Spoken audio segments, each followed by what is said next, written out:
I don't know if you make content, but sometimes you're like, all right, I'm ready, get the setup for everything. And then you start talking and you realize, whoa, I'm real fumbly with my words today. And I happen to have a frog in my throat. These are both true of me right now. So I'm warning you, there will be lots of water sipping and there may be some coffee, and I will turn away from the microphone.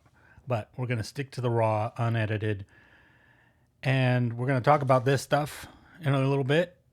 We're going to talk about some stuff that's not visual, some mindset stuff that I've been discovering. And then we're going to talk about a little bit of how things are working and some stuff I've been doing. Some little tweaks I've been doing here and there. But first, before we go any further, there are two elephants in the room that we need to acknowledge. No, it's not one box, two box. It's number one is that there are two boxes. Sherlock is now two boxes. It was getting to the point where getting in here was too tight with these both in the same box. So we've now graduated to two boxes. We are now a two box family. We're very proud.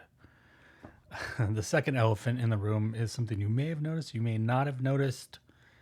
I again changed the name of the channel. Originally we were Curly's Notes because I thought this is all I was ever going to talk about. Then I realized I wanted to talk about analog stuff, so I said, okay, we'll just put analog in there. Curly's Analog. But all along, from the early days of my Zettelkasten, see, look at that. Category 1. Can you see that? Zettelkasten. That's about as straightforward as to where I started. Number 2, physical health, because I've been getting healthier and skinnier. And number 3, the third category I ever made. I don't know if you'll be able to read it from there. I don't want to. Should I pull it all the way out? All right, fine. Can you read it? Rediscovering Analog. I've been calling this investigation, if you will, into analog, the analog nature, the benefits of analog tools, how I can work more analog into my life. I've been working on that since back at the beginning. And I've been calling it Rediscovering Analog since then.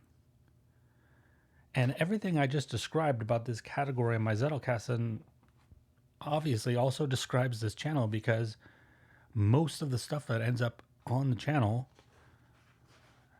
first births in this section of the Zettelkasten. And that's when I realized, why am I using two names for the same thing? Rediscovering Analog, Rediscovering Analog. So welcome to Rediscovering Analog. That's the name we're going to roll with. I even made a logo. I even did a little logo. What other things should we? We'll get that. Let's point out one other thing. Maybe if you've been following along, you may notice that since I did the renumbering thing, where I had to renumber a certain amount of cards, I think it was about maybe 25% of the cards, my Zettelkasten is more balanced. Still a little thin in this area here, but I have three big categories: rediscovering analog, creativity, and technology. And the reason those ones are big is because I've recently read about 2 books for each of those categories, so more notes.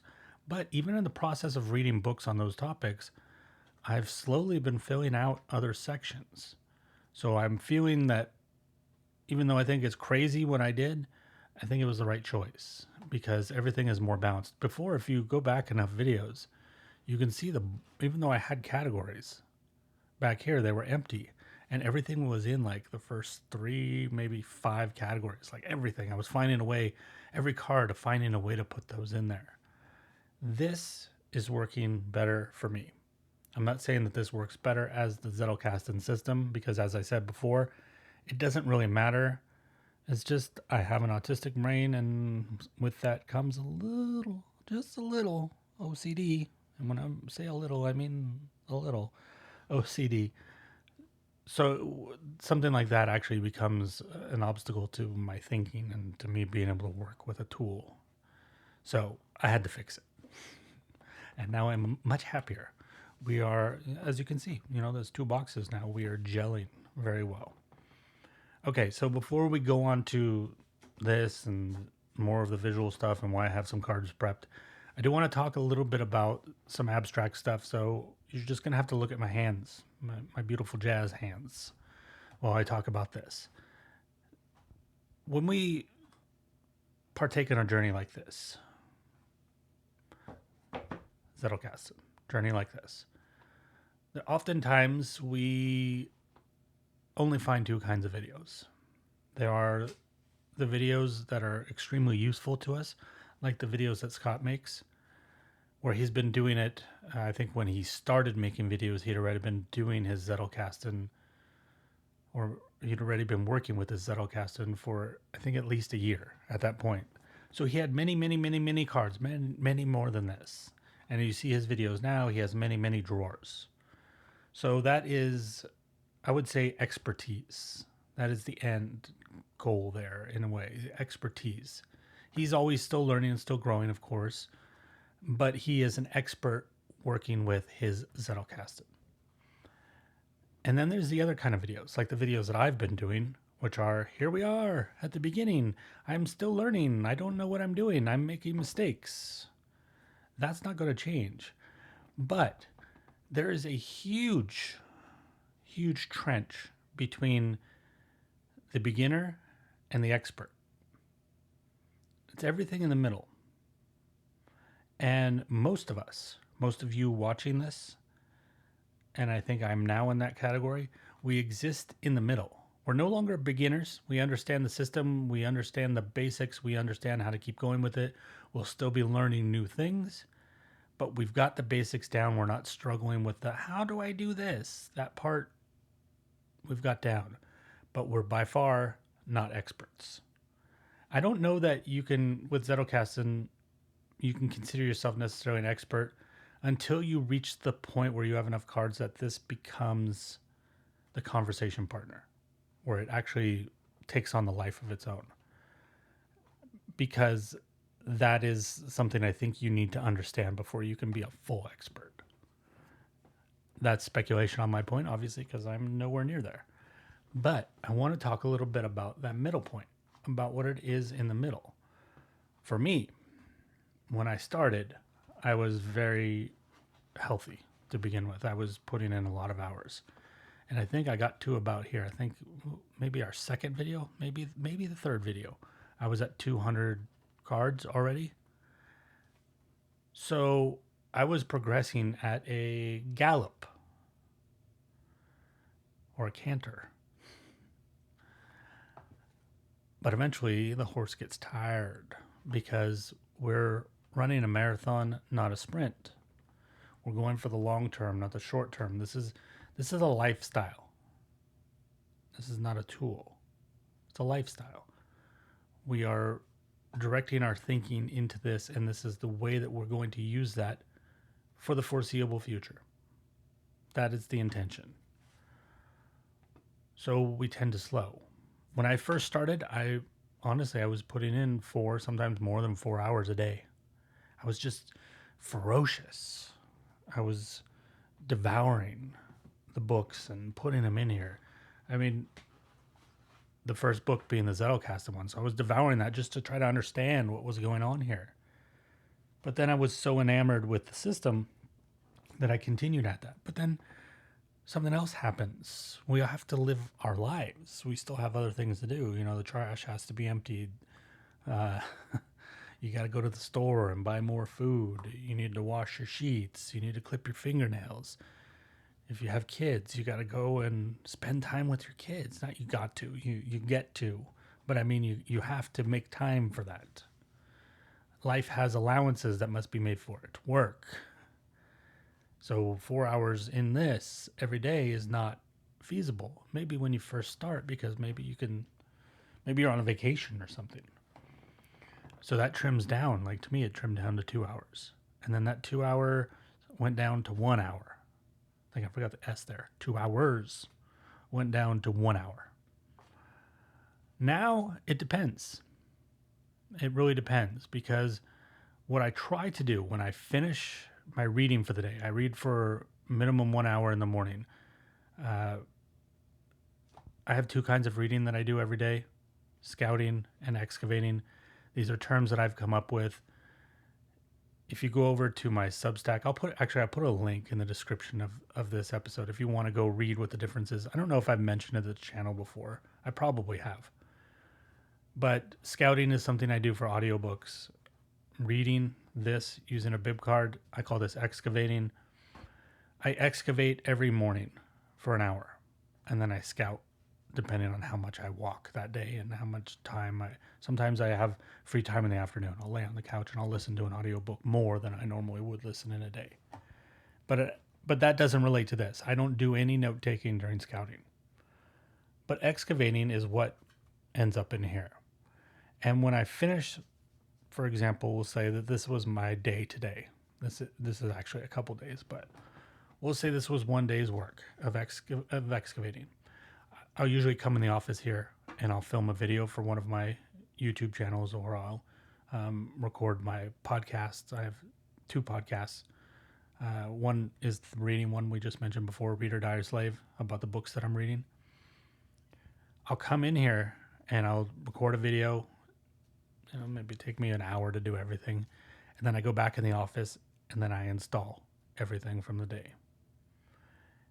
Sometimes, something I've discovered, sometimes I have to stop my reading in before an hour because I realize I'm creating more installations than I want to deal with that day. Because the installing takes longer than the reading, because there's a lot more thought in there, a lot more looking, see where this fits, all of that stuff. So I'd say if I get more notes than this in one day, I will stop.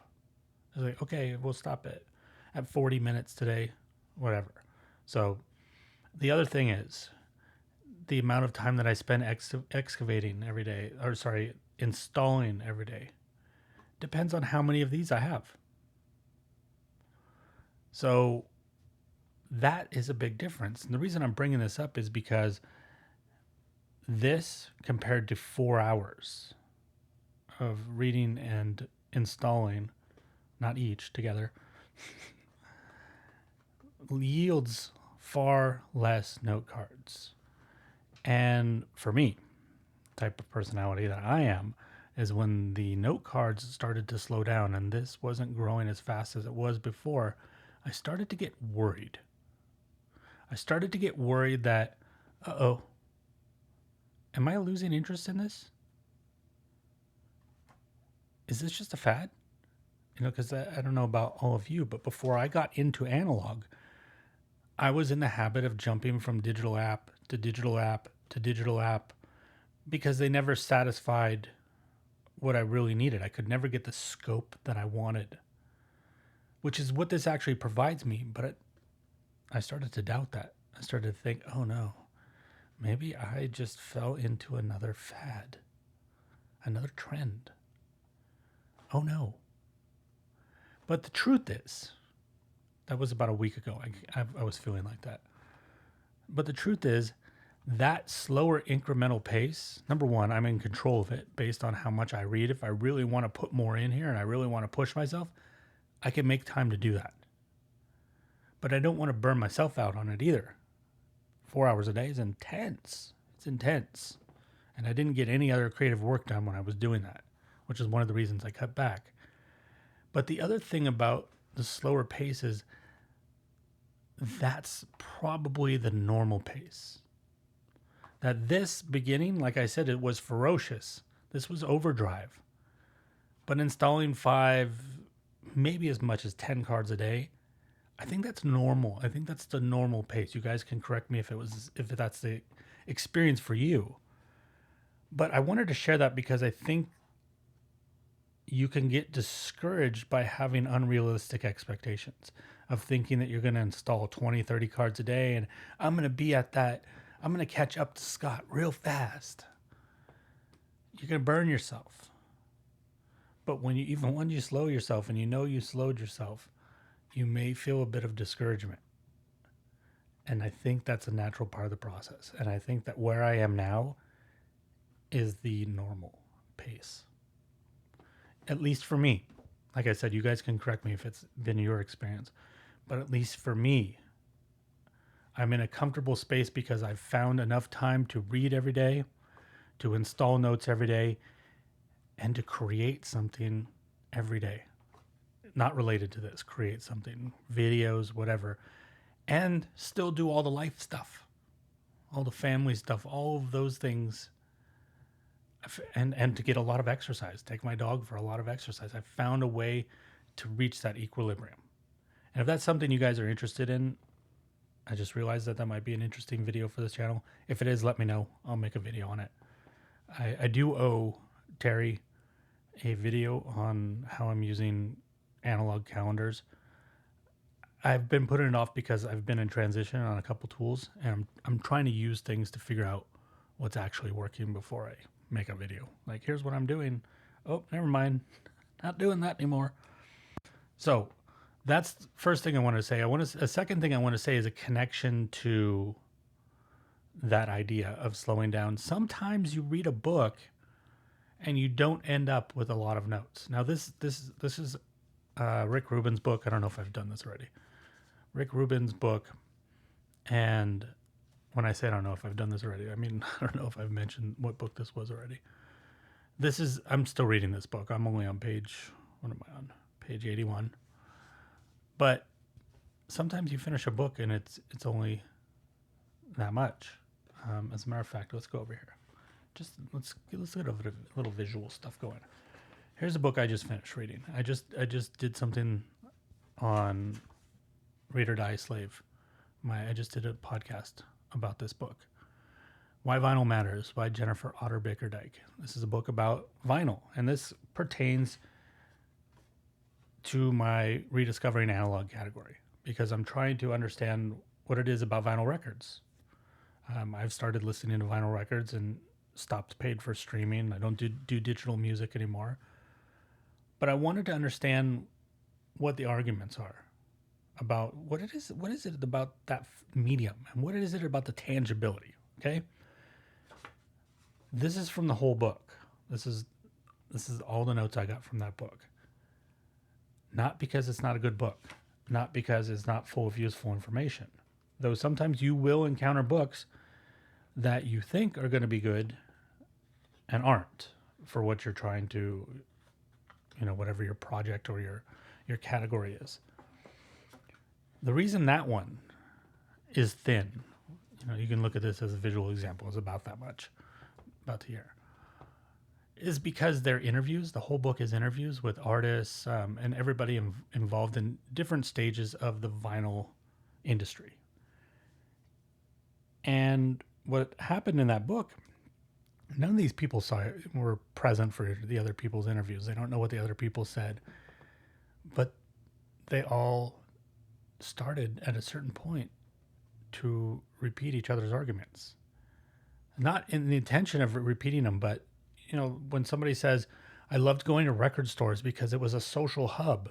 Well, that's the experience a lot of other people had. So when they talk about record stores, they say it was a social hub. People hung out there. You met your boyfriend there. You met your girlfriend there. Same thing about the warmness of the sound of vinyl and these arguments that come up over and over again. These are things that get installed in here because these are things where I'm like, there's an argument, there's an idea, there's an argument, there's something to install.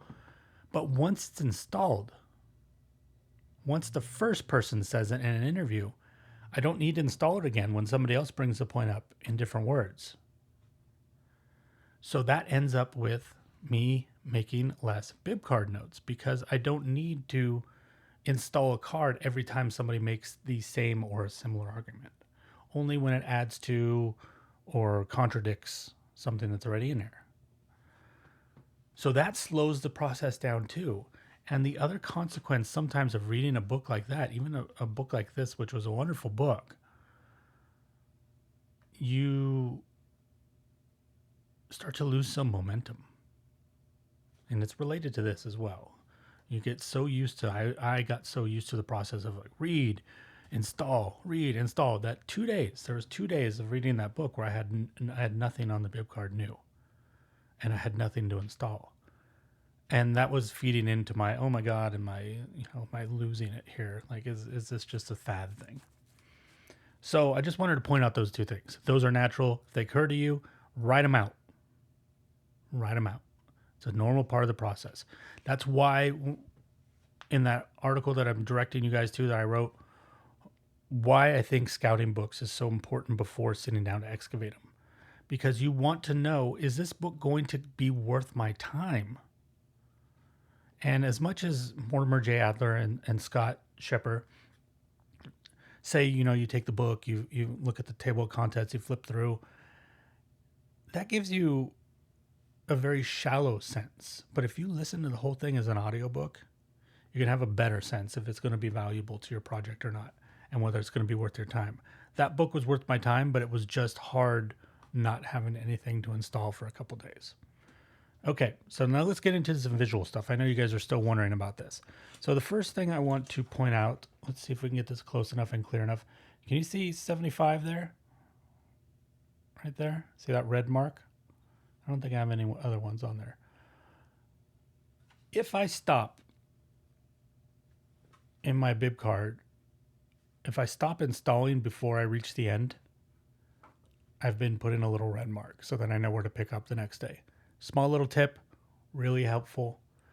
You also may notice this, what looks like a copyright symbol. I'm working on a piece of fiction right now, a novel. And sometimes things I read are pertinent to it. So this C is related to the title of that project. Actually, it's related to the main character's name, but that's just a reminder to me that I mark that because I want to use it for the book, or it's inspiration for the book in some way. Two small things. Let's see. Should we get to the pens now? Let's do the pens now. Then we can. There's a bunch of little stuff. You guys have been staring at my hands long enough. Let me give you at least something to look at. So these are. Come on. Oh man, look at that glare. Gold lettering. Zebra Sarasa. Hopefully you can see that. There you go. These are Zebra Sarasa clips, pens. They're is it rollerball? Yeah, I think it's rollerball. I don't think it's gel. Either way, it's rollerball or gel. To be honest, I'm not sure what the difference is between those two things. This is the vintage colors collection. I love these colors. This isn't even. There's two box sets. You can buy them together. I think it's 5 colors in each. This is the majority of them. I have the other colors dedicated to other things. None of the browns are here. Oh, here's a brown. There's one of the browns. These are the ones that I use here. As a matter of fact, actually, this royal blue one I actually don't use in my box, but I do use this to take notes, side notes sometimes. I find when I'm reading or installing, to prevent myself from getting distracted, I have a piece of paper over on the side here. And anything that's not pertinent to what I'm doing that I just need to get out of my head, I'll have this pen and I'll throw that over there. So that's a tip. Let's talk a little bit about color, but first, cheers, guys. Time for a little water. Luckily, that frog went away. Okay, so let's look at some cards. Here is a standard. Here, let me get my placeholder. Here's a standard card for me. This is a standard color format. I'm just sharing the colors for you, showing you how they're working for me. Maybe you guys can adapt it for yourself. Maybe you want to do the exact same thing. I don't know. This is the teal color. I use that for the body of the cards. This mustard color I always use for the numbering. Also, by the way, don't be embarrassed that you make typos and mistakes. Okay? It's character. They're all over the place. Don't get caught up in the perfection. Trust me. And then this red I always use for the source. And this is my format. I don't know if I've ever showed you guys that. I don't do the B with the circle anymore. I just do B dot, and the B would be for book. All caps for the author's last name. If it's multiple authors, I'll just use the first author. I'm not going to put all their names. Then a dot, and then normal casing for the first word of the book, unless the first word is a or the. If this is the title of this book? No, it's not the Anti-Net. I had to look up the bookshelf there. It's not the Anti-Net Zettelkasten, but if it was, I would still put Anti-Net here. And then I was doing P and then the page numbers. I leave the P out now and I just do the numbers. And as I said, I use this red for that. So that's a standard card. Now let's look at this. If I ever have a card that references another card, remote link, I use the same yellow that I use for the number because I'm doing numbers. So numbers are always that mustard yellow. What else do we have? This is a good one.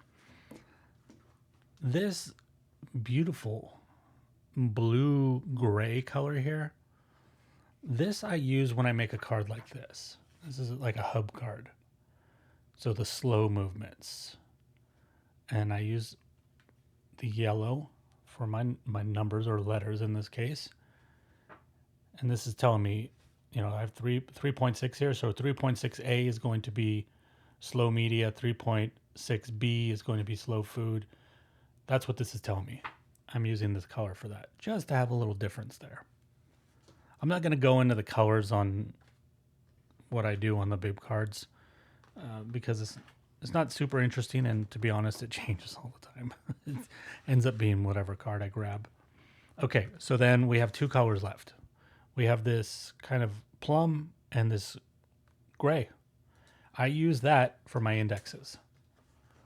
And because the cards are colored, you can't really tell the difference too much, but I use the plum for the top letter or top word, and then for the numbers, and then for the words, I use the gray. So that's how I'm using colors in here. What else can we talk about? Categories. I have increased my categories. I'm now at 40. This is category 40. I was doing something the other day, and I speculatively think I'm already going to get up to 43, maybe 44. Can't remember. I'm assuming this is going to slow eventually because we are starting to get to the bottom of where I'm going through books and I'm going, okay, that's already covered by, I already have a topic that book fits in. I already have a topic that book fits in. So remember, I'm not reading books I'm not excavating books all over. That's why I don't need the academic disciplines like Scott does. I'm reading books specific to projects and topics that are of interest to me. And only those. I'm still reading other books, but I'm scouting them. I'm just listening to them as audiobooks. So I'm just enjoying them. I'm not bothering to take notes on them. This will probably, I think I'll probably stop at like 50. I'll probably end up with 50 categories. What else do we have? I told you about everything being evenly distributed. I told you the channel, the name. I have some Post-its over there to remind me of everything I want to tell you guys, because I do ramble sometimes if I don't have a little control. You know, something I didn't mention when I was talking about that loss of momentum. One thing I also noticed, when you start to feel a little bit discouraged about this process, sometimes you start to avoid installing your cards. Imagine that. So I've read for the day. That's one of the reasons I also made sure to keep the amount of cards I have to install down to a minimum, or not a minimum, but to a certain number, because I don't want the feeling of, I don't want that feeling of dread of having to install. But sometimes I did find myself doing that. But what I discovered is the moment I sat down, actually, to clarify, when I felt this feeling of avoiding installing cards, it was following a time when I, like I said earlier, had gone a few days without having to install. So it was kind of a laziness or a malaise setting in from not having to do it. You know, all of a sudden it's like, oh, that time I had free before. Now I have to do something. Oh, effort. Oh, we all have that side of ourselves, that weak side of ourselves. Once I sit down and I go, okay, fine, I have to install. I force myself that day. Okay, I'm going to do it. The moment I go to put the first card in and I start moving through and looking and trying to find the place that it belongs, and then realizing, oh yeah, you know what, that connects to that. The moment that starts happening, all of that goes away. All of that avoidance goes away because now I'm in it and I'm so engaged with it. So I guess that's just what I wanted to share, is if you're ever feeling like, oh, this is, If you're feeling that dread, remember that when you get in and you start working with the cards and they start connecting, that's actually what's going to propel you. It's not a willpower thing. I think Scott says, he's like, it's fun. And it is fun. It's fun to know that your brain is like doing the thing it's made to do. So I didn't want to forget to mention that one. Something else I noticed, a habit that I had picked up. If you notice, my index is, actually, that's not even all my index. That's some other stuff in there. My index is still pretty small. What I noticed that I was doing is sometimes I would get so involved here that I would forget to index. Luckily, I'm still at a small enough stage where I can just kind of flip through cards and go, hey, did I index that one? That seems like an important point there. Did I index that? But I was under indexing. I was forgetting to do some indexes. Or sometimes, I don't know if you've done this. I know I did this in the Zettelkasten section. This is not a great example because obviously this doesn't come from anywhere, but this is just a menu. But I would forget to put the source. And then later when I was doing stuff, I'd pull a card out and I go, oh, yeah. Oh, where's that from? And I know when it comes to Zettelkasten, at least right now, I know it's from Scott's book. But then I go back and I'm like, what page? And I'll go through the bib card. And with that book, it's a little hard because the bib cards, I think I have 3 or 4 bib cards on that. Because number one, first book I was ever doing a bib card for, and it was the thing that I was trying to learn. 3, front and back though, 3 solid bib cards. So going back and trying to figure that out, I had to give up. I'm like, there's an idea in here, and I don't remember the source. Hopefully, I never need to put it in a book and source it for credit. Probably not. I don't think I'm ever going to write a book about Zettelkasten. So that's mostly where I saw that happening. So sometimes under-indexing, sometimes forgetting. I get wrapped up in the numbering and making sure that this is in this section, that it's following the right card, getting in the actual meat of it. That the little minutia of those things, sometimes I forget.